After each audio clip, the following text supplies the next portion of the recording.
In this lesson, we will learn about the continuity of a function, and at the same time, we'll also discuss its types of discontinuities.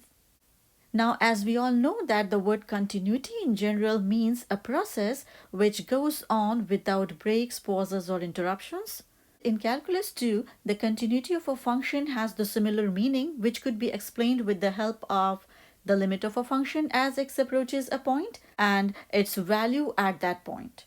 So in order to discuss it in detail, let's first look at it graphically. So for that,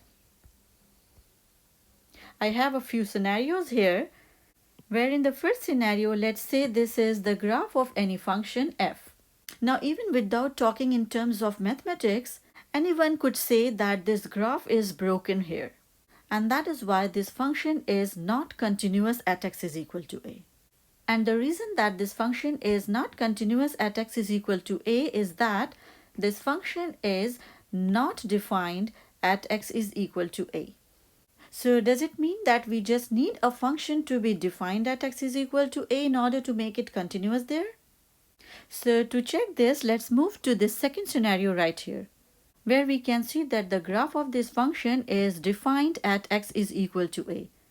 Still, the graph is broken at x is equal to a, which means this function is not continuous at x is equal to a. Now, the reason that this graph is broken at x is equal to a, or it is not continuous at x is equal to a, is that the limit of this function as x approaches a does not exist.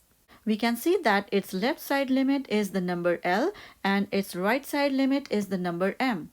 So these two are different. And because of it, this gap appears at x is equal to a. But again, note that this does not imply that the existence of the limit of a function as x approaches a is the only requirement to make it continuous at x is equal to a. Because in this first scenario, we had seen as x approaches a, the values of the function approach the same number, which means that the limit of this function as x approaches a exists. Still, this function is broken at x is equal to a. So on the basis of what we discussed in these two scenarios, we say that the existence of the limit of a function as x approaches a and a function defined at x is equal to a, both are required for a function to be continuous at x is equal to a. But again, we need to make sure that if these two are the only requirements for a function to be continuous at x is equal to a. So for that, let's look at this third scenario. Now here we can see that this function is defined at x is equal to a, and the limit of this function as x approaches a also exists. Still, the graph is broken at x is equal to a. So which means that the existence of the limit of a function as x approaches a and a function is defined at x is equal to a do not guarantee its continuity at x is equal to a. Then what is that which makes a function continuous at x is equal to a? What else we require?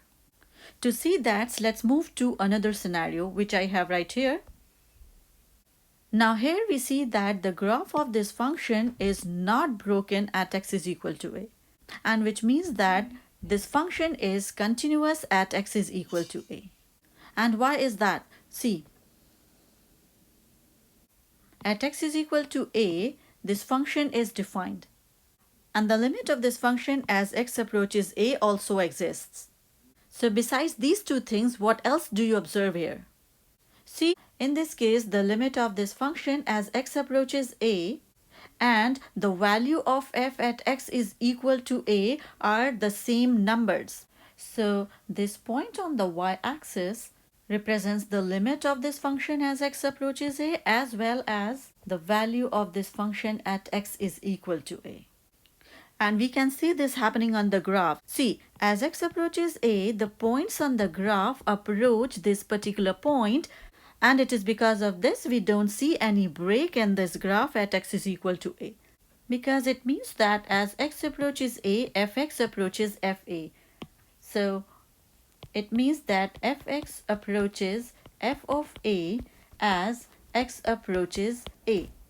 Now, we very well know the meaning of this statement. We have already discussed it in detail in the lesson number 5a.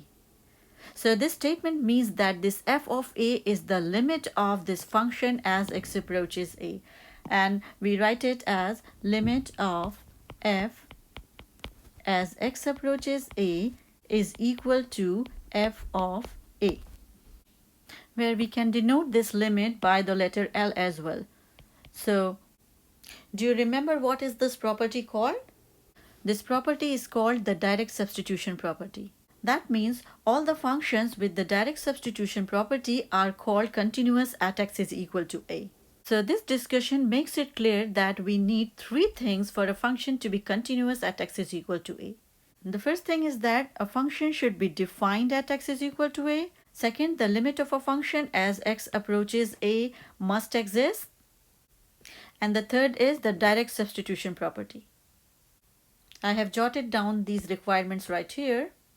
So from the scenarios that we discussed in this lessons, it's clear that if any of these three conditions is missing, a function will not be continuous at x is equal to a. Now before I finish this lesson, I would like to go back to the scenarios that we discussed in the beginning to name the types of discontinuities there. So now the kind of discontinuity that we see in this graph at x is equal to a is called removable discontinuity, because it can be removed by defining this function at x is equal to a.